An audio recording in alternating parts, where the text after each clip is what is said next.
Politicians today are not willing to do enough about it. So we're taking to the streets to fight for our futures and for those who are suffering from the consequences of climate change today.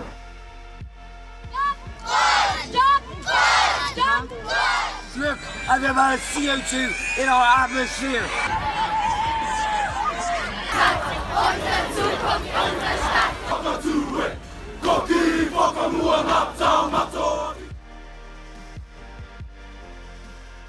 What may not be expected, it is being made by one of Canada's youngest water protectors, driven by the tradition and ceremony of her elders, and maybe even by a calling.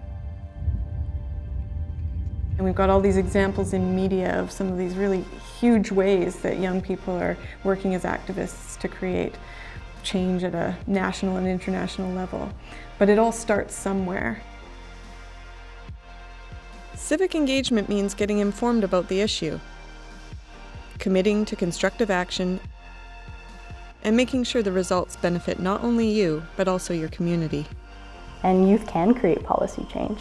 You don't need to be some big official with a degree, like an expert. We're all experts in our own experience and our own health. We can take charge of that, and it's even better when we do it together.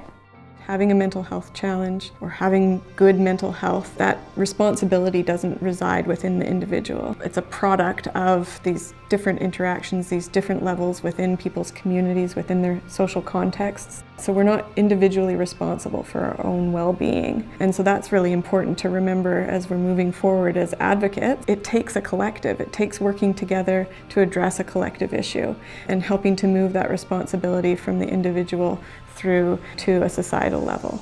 My idea is to promote mental health and mental well-being for youth is to have open conversations about this topic and not just talking about it when someone is in a crisis.